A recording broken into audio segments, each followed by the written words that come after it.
আসসালামু আলাইকুম। এখন শুনবেন সংবাদ শিরোনাম। ঈদের আগে আরেক দফা বাড়ল পোলাওয়ের চালের দাম, মানভেদে কেজিতে ৩০ টাকা পর্যন্ত বাড়তি নিচ্ছেন দোকানিরা। পার্স গ্যাস ফিল্ড আক্রান্ত হওয়ার জবাবে মধ্যপ্রাচ্যের কয়েক দেশের জ্বালানি স্থাপনায় ইরানের হামলা, গ্র্যান্ড মসজিদে ঈদের জামাত বাতিল করল কুয়েত। অবৈধ বাল্ক হেডের দৌরাত্মে নৌপথের ঈদযাত্রায় আতঙ্ক, নৌ পুলিশের চাঁদাবাজিতে নিয়ম ভাঙার মহোৎসবের অভিযোগ, প্রায়ই ঘটছে দুর্ঘটনা।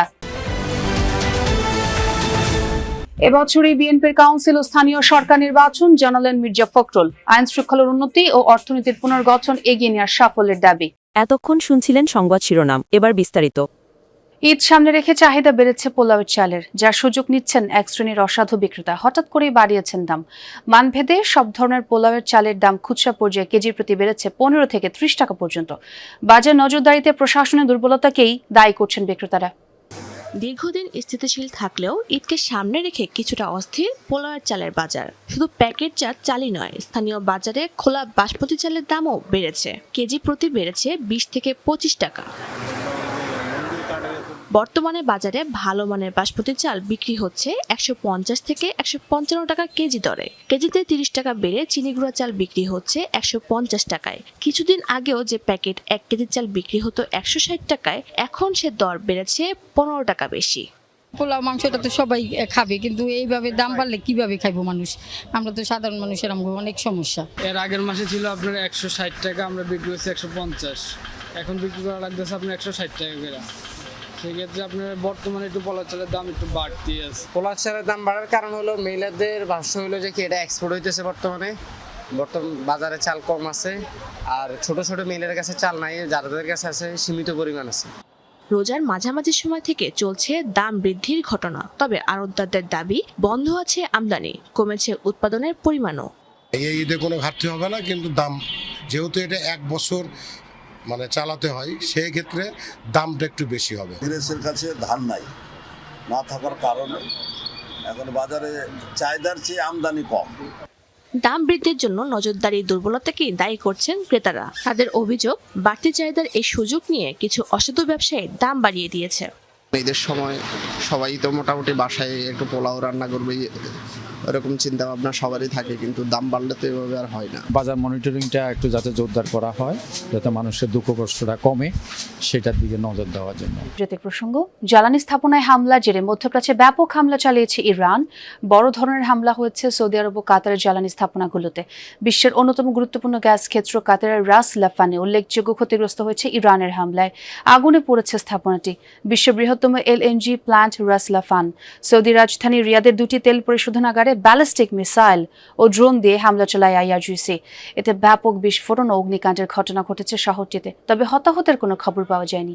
এছাড়া সংযুক্ত আরব আমিরাতের হাবশান গ্যাস ফ্যাসিলিটিতে হামলার জেরে কার্যক্রম বন্ধ করা হয়। এদিকে ইরান জুড়ে অব্যাহত রয়েছে যুক্তরাষ্ট্রের হামলা। বুধবারও দেশটির আইআরজিসির বিভিন্ন মিসাইল রকেট লঞ্চার টার্গেট করে হামলা চালায় সেন্টকম। ধ্বংস করা হয় একাধিক সামরিক সরঞ্জামও। এর আগে ইরানের বিশ্বের সবচেয়ে বড় গ্যাস ক্ষেত্র সাউথ পার্সে হামলা চালায় ইসরায়েল। যুদ্ধ পরিস্থিতিতে কুয়েতে গ্র্যান্ড মসজিদে বাতিল করা হয়েছে পবিত্র ঈদ উল ফিতরের জামাত। এক বিবৃতিতে মুসল্লিদের প্রতি দুঃখ প্রকাশ করেছে মসজিদ কর্তৃপক্ষ। জানিয়েছে, চলমান পরিস্থিতিতে বড় পরিসরে নামাজ আদায়ের ব্যবস্থা করা সম্ভব হচ্ছে না। এর আগে শুক্রবার ঈদ উল ফিতর পালিত হবে বলে ঘোষণা দেয় কুয়েত প্রশাসন। চলমান যুদ্ধের জেরে সর্বোচ্চ সতর্কাবস্থায় রয়েছে দেশটি। এ পর্যন্ত ইরানের হামলার শিকার হচ্ছে কুয়েত আন্তর্জাতিক বিমানবন্দর, সরকারি ভবন, জ্বালানি স্থাপনা। হয়েছে প্রাণহানির ঘটনাও। ইরানের যুক্তরাষ্ট্র ইসরায়েলের যৌথ অভিযান শুরুর পর সংঘাত ছড়িয়েছে মধ্যপ্রাচ্য জুড়েই। কুয়েত ছাড়াও নিয়মিত ইরানের ড্রোন মিসাইলে টার্গেট হচ্ছে কাতার, বাহরাইন, সৌদি আরবে। এসবটাই আবার ঘটছে নৌ পুলিশের সমঝোতার চাঁদাবাজিতে। নদীপথে সরেজমিন অনুসন্ধানে উঠে এসেছে উদ্বেগজনক নানা তথ্য। আরও দেখবেন নাহিদ হোসেনের ক্যামেরায় মশির অনিকের প্রতিবেদনে। ঘটনাটি ১০ মার্চ দুপুরের। ঢাকা থেকে যাত্রী নিয়ে মুন্সিগঞ্জ যাওয়ার পথে মাঝ নদীতে হঠাৎ ইমার্জেন্সি বাঁক নিতে হয় লঞ্চটিকে। দানব আকৃতির এই নৌযানটির নাম বাল্কহেড। একটুর জন্য বেঁচে যায় প্রায় ১৫০ মানুষের প্রাণ। দুর্ঘটনা এড়ালেও প্রশ্ন ওঠে, নদী পথে ঈদের সময় যাত্রীবাহী লঞ্চের বাড়তি চাপে এইসব বাল্কহেড কতটা নিরাপদ? সাম্প্রতিক বছরগুলোতে যাত্রীবাহী নৌযানের সঙ্গে বাল্কহেডের সংঘর্ষ বা দুর্ঘটনার ঘটনা বেড়েই চলেছে। কখনো নৌকা, কখনো লঞ্চ কিংবা ফেরির সঙ্গে সংঘর্ষে প্রাণহানিও ঘটছে। এই পরিস্থিতির কারণ খুঁজতে দূরপাল্লার একটি লঞ্চে উঠে কথা বলি চালকের সাথে। তাদের অভিযোগ, বেশিরভাগ বাল্কহেড কোনো নীতিমালা মানে না। রাত্রের বেলা দিনের বেলা বেশি করে, ওরা দিনের বেলা যেমনি ইচ্ছা সেমনি আন্দিকন্দি করে ধরে। আমরা হরন দিলেও আমাদের হরনের ওরা কোনো গুরুত্ব দেয় না। ওরা লস্কর থেকেই বাল্কহেড চালাচ্ছে, ওদের কোনো প্রশিক্ষণ নাই। ওরা রাত্রে চলার কোনো অধিকারই নাই, কোনো অনুমতি নেই। দিনে চলার অনুমতি, রাত্রে ওরা চালায় ওদের ইচ্ছা মতো। অনেক বাল্কহেডে নেই সঠিক লাইটিং, হর্ন কিংবা সংকেত সিস্টেম। দূর থেকে দেখে ছোট নৌকা মনে হলেও কাছে গিয়ে বোঝা যায় বিশাল বাল্কহেড। এরা ইচ্ছা করে উল্টা পাল্টা চালাইয়া, পাতাল্লা চালাইয়া, সোজা চালাইয়া লঞ্চগুলো আমার যাত্রীবাহী লঞ্চগুলির উপরে উঠাইয়া দেয়, এরপরে লঞ্চ আমার যাত্রীবাহী লঞ্চগুলির দোষ দেয়। চালকদের ভাষ্য অনুযায়ী মুন্সিগঞ্জ এলাকায় বাল্কহেডের উৎপাত সবচেয়ে বেশি। বিষয়টি যাচাইয়ে যাওয়া সেখানে প্রথমে একটি নিয়ম মেনে চলা নৌযানে উঠে দেখি নিরাপদ নৌযানের জন্য কি কি থাকা দরকার। সেখানে রয়েছে VHF রেডিও, নেভিগেশন সিস্টেম, পানির গভীরতা মাপার যন্ত্র, সঠিক লাইট, হর্ন এবং কুয়াশায় সংকেত দেওয়ার ঘণ্টা।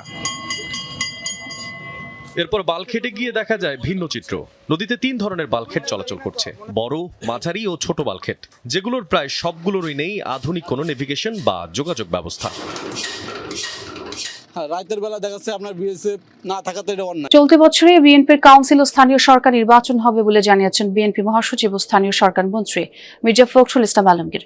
সাংবাদিকদের সঙ্গে মতবিনিময়ে তিনি বলেন, আওয়ামী লীগের কার্যক্রম ও জুলাই সনদ বাস্তবায়ন প্রসঙ্গেও আইন শৃঙ্খলা পরিস্থিতির উন্নতি ও অর্থনীতির পুনর্গঠন এগিয়ে নেওয়াকে সরকারের বড় সাফল্য বলে দাবি করেন বর্ষিয়ান এই নেতা। ঈদের আগে বিএনপি চেয়ারম্যানের গুলশান কার্যালয়ে সাংবাদিকদের সঙ্গে মহাসচিব মির্জা ফখরুল ইসলাম আলমগীরের মতবিনিময়। দীর্ঘ 1.5 দশকের আন্দোলন সংগ্রামে সাংবাদিকদের ভূমিকা স্মরণ করেন তিনি। স্থানীয় সরকার মন্ত্রীর কাছে 1 মাস বয়সী সরকারের কর্মকাণ্ডের মূল্যায়ন জানতে চান সাংবাদিকরা। বিএনপির গভর্নমেন্টে যখনই আসে তখনই একটা করে ঝামেলা আসে, এর আগেও দেখা গেছে।